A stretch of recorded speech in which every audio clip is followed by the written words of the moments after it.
ఒకవేళ అలాంటి ఎంక్వైరీ నిమిత్తం ఏదైనా పిలిచారనుకోండి, మా దగ్గర ఉన్న సమాచారం మేము చెప్తాం.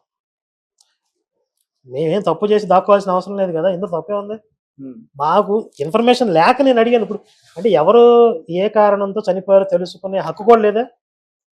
ఓ పాస్టర్ చనిపోయాడు, ఎందుకు చనిపోయాడు అడగటం కూడా తప్పే. ఎందుకు చనిపోయాడు అడుగుతున్నాడు, దీని వెనకాల ఇంకేదో ఉంది. అంటే వీళ్ళే ఏదో చేశారేమో నా డౌట్. ప్రవీణ్ని చంపేసి ఇప్పుడు ఏ కారణం లేకుండా నా మీద తోసేస్తున్నారు కదా, వీళ్ళే ప్రీ ప్లానెడ్ గా ప్రవీణ్ని చంపేసి ఇది కరుణాకరం మీద తోసేద్దాము అని విపి రెడ్డి గాని, జేమ్స్ గాని, ఈ అజయ్ కుమార్ గాని వీళ్ళందరూ కలిసి ఈ ప్రవీణ్ చంపారేమో అని నాకు ఇప్పుడు డౌట్ వస్తుంది. ఇప్పుడు మీరు ఏదైతే పేర్లు చెప్పారో వాళ్ళతో ఎప్పుడు కూడా మీరు ఏదో రకంగా ఫైట్ చేస్తూనే ఉంటారు. అంటే కౌంటర్ వీడియోస్ నడుస్తూనే ఉంటాయి, ఈ కౌంటర్లు ఇవ్వడం అట్లా. వీళ్ళ ప్లాన్ ఏంటంటే అయితే నేను లీగల్ గా ఇరికించాలని ఒకటి, లేదా అక్కడున్న ఈ కొంచెం ఉధృత వాతావరణంలో ఉన్నారు కదా, భావోద్వేగంగా ఉన్నారు కదా, వీళ్ళందరినీ రెచ్చగొట్టి నా మీద అటాక్ చేయించాలని ఒక ప్రయత్నం అనమాట. అంటే ఈ పిచ్చన డాష్ గాళ్ళకి తెలియదు ఏంటంటే, ఇప్పుడు నా మీద నిజంగా అలాంటి ప్రయత్నం జరిగింది అనుకోండి, ఒక అటాక్ ఏదో జరిగింది అనుకోండి, ఒక్క పాస్టర్ కూడా ప్రశాంతంగా నిద్రపోడేగా, ఇళ్ళకెళ్ళి తంతారు, ఇళ్ళకెళ్ళి తగలు పెడతారు. ఈ విపి రెడ్డికి వీళ్ళకి తెలియదు. ఒకవేళ అలాంటి ప్రయత్నం చేసి చూడమనండి నా మీద. అంటే మీరు అంటే ఒక మాట వినిపించింది ఏంటంటే, మీరు చనిపోయేలోపు సంథింగ్ ఒక చర్చ్ కూడా లేకుండా చూడాలి, లేకుండా చేస్తాను అనేదో అన్నారంట. ఇప్పుడు కూడా అంటారు, నేను పోయేలోపు భారతదేశంలో ఒక చర్చ్ కూడా ఉండకూడదు, ఒక పాస్టర్ కూడా మిగిలి ఉండకూడదు, ఇది నా జీవిత ఆశయం. అంటే మరి అట్లా కలాం గారు కలలు కనమన్నారు, స్వప్నాలు అంటే స్వప్నించడం అది నా హక్కు అండి. నా దేశం సంపూర్ణ హిందూ దేశంగా ఉండాలి. అయితే చర్చిలు ఉండకూడదు, పాస్టర్లు ఉండకూడదు, నేను చంపేస్తాను కూల్చేస్తానని కాదు. ఆ మార్గంలో వెళ్తే ఎన్ని చర్చిలు కూల్చగలరు, ఎంతమంది పాస్టర్లు చంపాలి? ఒకళ్ళని చంపగా దిగి బొక్కలో వేస్తారు, బయట 15 ఏళ్ళు జావజ్జీవ శిక్ష పడింది. ఎంతమంది పాస్టర్లు తీసేయగలరు? మేము గర్వాప్సీలు చేస్తాం, అంటే మారిపోయిన వాళ్ళని మళ్ళీ తిరిగి హిందుత్వం గర్వాప్సీలు చేసి, పాస్టర్లు అందరినీ కూడా గర్వాప్సీలు చేసి వాళ్ళ చక్కగా బొట్లు పెట్టేసి వాళ్ళని హిందూ ధర్మ ప్రచారకులు చేయాలి, వాళ్ళని సన్మార్గంలో నడిపించాలి అనేది నా అభిప్రాయం, నా ఆశ. ఆ విధంగా ఒక పాస్టర్ కూడా మిగిలి ఉండకుండా అందరినీ హిందూ ధర్మ ప్రచారం అందరికి బొట్లు పెట్టేసి అనుకోండి, పాస్టర్లు ఉంటారు కదా, పాస్టర్లు విశ్వాసులు అయినప్పుడు చర్చిలు ఎందుకు, వాటిని చక్కగా దేవాలయాలుగా మార్చేయచ్చు కదా.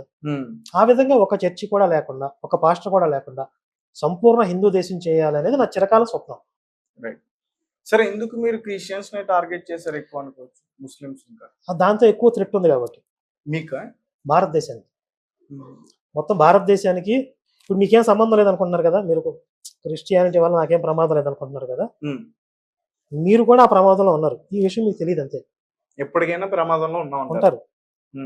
ఏ రకంగా? ఇప్పుడు మాకేం ప్రమాదం లేదు అనుకున్న కొన్ని రాష్ట్రాలు ఆ ప్రతిఫలాన్ని అనుభవించాయి. ఇప్పుడు మీకు ఆంధ్రాలో మేము కొన్ని ప్రాంతాల్లో తిరిగితే కొంతమంది అనుభవిస్తున్నారు, అంటే ఆ నరకం అనుభవిస్తూ ఖాళీ చేసి వెళ్ళిపోతున్నారు కొన్ని ప్రాంతాల్లో. అంటే ఒకళ్ళు ప్రత్యక్షంగా డైరెక్ట్ గా ఆ సెగ బారిన పడిన వాళ్ళు ఉన్నారు, ఇంకొకళ్ళు కొంత టైం పడుతుంది అంతే. మీ దాకా వస్తుంది ఖచ్చితంగా. మీకు పెళ్ళయిందా? చేసుకుంటారు కదా, పిల్లలు పుడతారు కదా, మీ పిల్లల్ని మతం మార్చేసి మీరు జీవితాంతం కష్టపడిన ఆస్తిలో 10% కొట్టేస్తారు. మారిస్తే ఖచ్చితంగా మారుస్తారు, వల ఇవ్వకుండా వదిలిపెట్టరు వాళ్ళని. మీ పిల్లలు కనుక మీరు మంచి ఫౌండేషన్ కనుక మీరు ఇప్పుడు ఇట్లా హిందుత్వం ఏం లేదు, అన్ని మతాలు సమానం, అన్ని మతాలు మంచి చెప్తున్నాయి, ఇలాంటి ఒక సెక్యులరిజం భావంతో మీరు పెంచారనుకోండి పిల్లల్ని, ఖచ్చితంగా మీ పిల్లల్ని ట్రాప్ చేసేస్తారు. వాళ్ళని ఎందుకు పనికిరాని గొర్రెలుగా మార్చేస్తారు, మీ మాట వినకుండా చేసేస్తారు. మీరు ప్రమాదం ఉన్నట్లు లేదా? ఉన్నట్టే.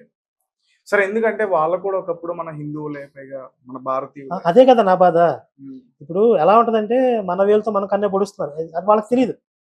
జాంబీ సినిమాలు చూస్తారు కదా, అప్పుడు దాకా మంచిగా ఫ్రెండ్స్ గా ఉన్న వాళ్ళే జాంబీలుగా మారిపోయిన తర్వాత కొరికేస్తారు, మన రక్తం తాగాలని చూస్తారు వాళ్ళు. అలా మరి వాళ్ళు జాంబీలుగా మారిపోతున్నారు, అదే కదా బాధ. అయితే ఈ జాంబీ వైరస్ ముదరక ముందే కొంతమందిని కాపాడుకోవాలి, ముదిరిపోయిన తర్వాత ఎవరి మాట ఎంటర్ కాదు. మీకు థ్రెటనింగ్ కాల్స్ అన్నీ వస్తాయా సార్? వస్తాయి. మీరు పోలీసులకు చెప్పడం అట్లాంటి అంటే మరీ వాటి మీద అంత సీరియస్ గా రియాక్ట్ అవ్వాలా, కొన్ని కాల్స్ ఛానల్స్ లో కూడా పెడుతూ ఉంటాం.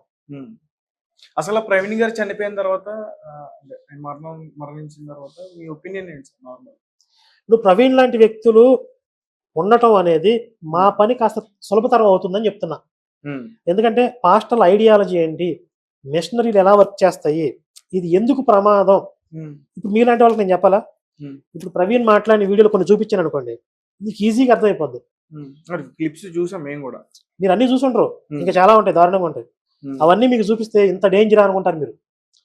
అంటే ప్రవీణ్ లాంటి వ్యక్తులు అలా మాట్లాడడం వల్ల వీళ్ళు ఎంత ప్రమాదం అని చూపించడానికి మాకు ఒక వెపన్ ఉంటుంది. కొంతమంది మాట్లాడకుండా సైలెంట్గా వర్క్ చేసుకుంటూ ఉంటారు, ఈయన అలాగా ఓపెన్ గా చెప్పేస్తా ఉంటాడు. ప్రవీణ్ లాంటి వాళ్ళు ఉంటే మా పని ఈజీ అయ్యింది, జనాలను చైతన్యవంతం చేయడం. ఎంత ప్రమాదకరమైన ఐడియాలజీని స్ప్రెడ్ చేస్తున్నారని. కాబట్టి అలాంటి వ్యక్తులు ఉండాలని కోరుకుంటాం మేము. సో అంటే అలాంటి వ్యక్తులు ఉంటే విషయాలన్నీ కూడా బయట పెట్టాలి. చర్చిల్లో వాళ్ళు ఏం చెప్తున్నారు, ఏం ప్రచారం చేస్తున్నారు అనేది ప్రజలకు చూపించాలి కదా. లేకపోతే ఇప్పుడు ఏమీ తెలియని వాళ్ళు ఏమనుకుంటారు, వీళ్ళు పని పాట లేకుండా ఏదో మాట్లాడుతున్నారు, ఎందుకు వాళ్ళ జోలికి వెళ్తున్నారు. మనం వాళ్ళ జోలికి వెళ్ళడం కాదు, వాళ్ళు మనం అగ్గిపుల్లకి తగలేసే ప్రయత్నంలో ఉన్నారు, మనం నీళ్లు పోసుకుంటున్నాం అని చెప్పాలి కదా.